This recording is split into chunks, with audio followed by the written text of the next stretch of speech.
What up, dogs? Hope you're having a bat-tastic day. And with the release of Heroes of the Storm 2.0 and the 4-week Nexus challenge, I want to take a moment to talk about the exclusivity of items in Overwatch.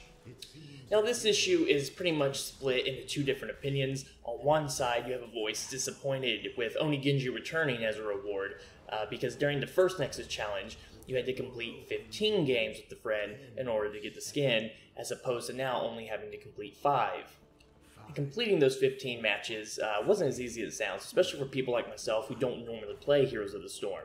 After around games 4 or 5, you start getting a little burnt out. The matches are pretty lengthy, though not incredibly so, but enough that around games 4 or 5, if you don't normally play, you start getting just a little burnt out on it. However, you knew you eventually had to complete those 15 games if you wanted to get the skin, so that kind of led to a grind where you were playing even though you didn't want to play anymore, just so you could get the challenge done as quick as possible. I think the new approach to the Nexus challenge feels much better. Now it's 20 games over 4 weeks, 5 games a week, and what this does, it allows you to complete the challenge each week while the game still feels fun to you, before you get burnt out. And then it also offers incentives to come back next week and play. Now, instead of having to try and grind out those 15 games with a friend just to get it done as quick as possible, you complete your weekly challenge when you're still having fun. And this invokes a level of excitement to come back next week to continue playing. But I digress.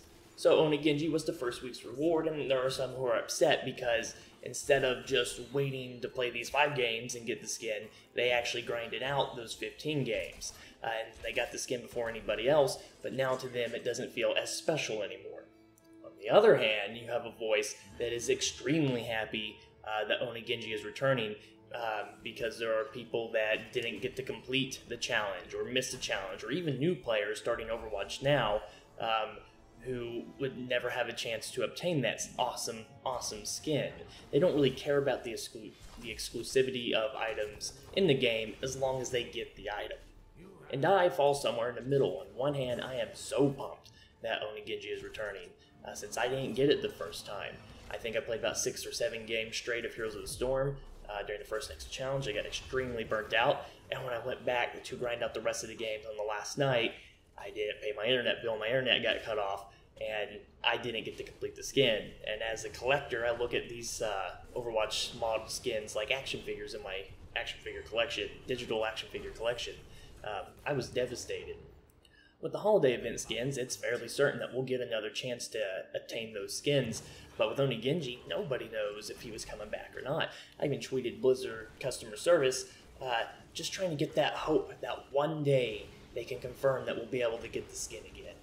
Just the hope, man. You know, like, is it gone forever, or will we eventually have a chance to get it again? So I, for one, am extremely satisfied that I was able to get Oni Genji. I also think about new players pretty often. So someone who just got Overwatch recently and they started going through and checking out all the skins and seeing Oni Genji skin, and seeing that it's only unlockable by the Nexus challenge and Heroes of the Storm, and maybe they don't even have any idea what that is, and just how far does it go? 4 or 5 years down the road, do they still have to scroll through now they're a Genji main, and they're scrolling through their skins and seeing that Oni Genji skin, and just knowing that there's never a chance to ever get it again, and just because they started playing the game after the challenge. Should an item be so exclusive that it's never obtainable again? For the most part, I don't think so. Maybe with the exception of, like, the BlizzCon skins. However, I also fall into that first group because I come from games like Diablo, EverQuest, World of Warcraft, where you had items like the Stone of Jordan, or Lamentation, Wormslayer, the infamous Thunder Fury. I completely understand, and even more, agree with the attraction of having something that no one else has in a game. It's one of the main reasons I play online games. I had a lot of those items I just mentioned in those games really before I should have, and in real life I hung around with a group of online gamers before the format got really mainstream, so before your Xbox, before your PlayStation, before it was brought into every household. So walking in there as a kid to the game store And having Stone Jordan or the Lamentation of Wormslayer and having all these older guys be like, what the heck? You know, like, rock was a really good feeling. I had something that not a lot of other people had. And I felt like a badass. And that's okay. Walking around town with one of the best swords in the game, and you see another toon running by, stop, turn to look back at you, and you know they're checking out your sword, is a great feeling. It's kind of like when someone compliments a new shirt you just bought. But the big difference between those items and Oni Genji is that they were, of course, locked behind PvE actions.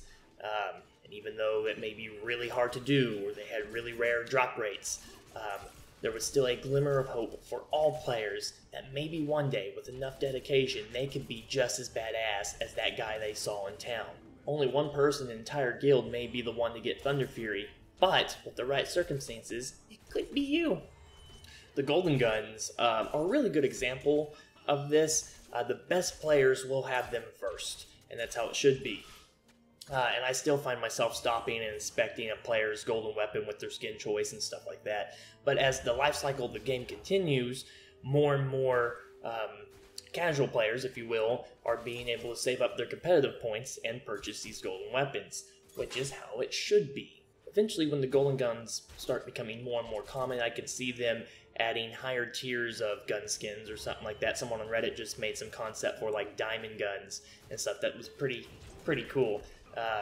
And the process will start again. The best players will have those first and get to walk around with those first, but the other players can still work towards getting those items, and a progression, and it just keeps going around and going around, the circle of life.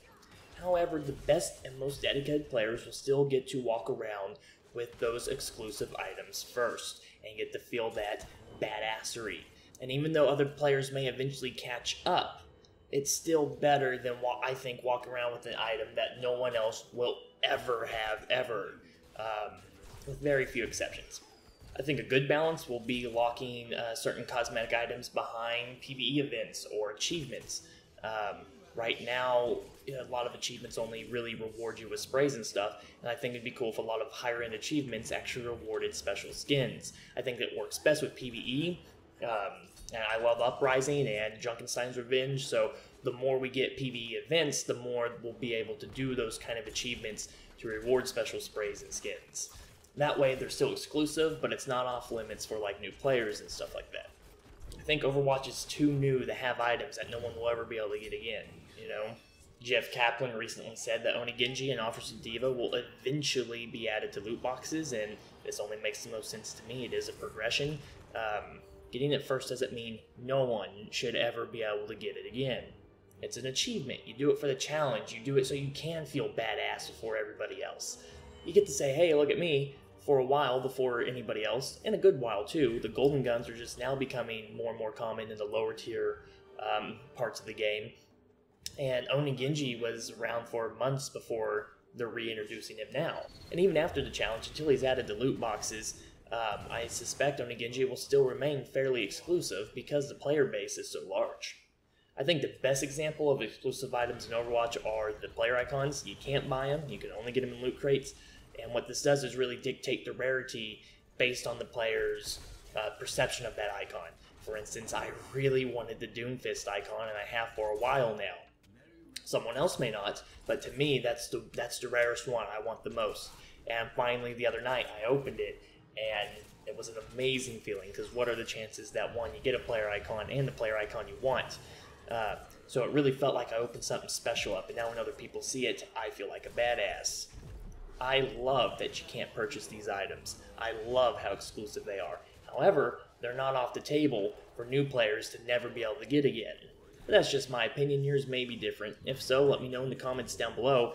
I'm sure many of us, myself included, are very happy with how Blizzard is handling it. However, I really do empathize with people who wanted the skin to remain exclusive. There has to be a level of exclusivity in video games, I think.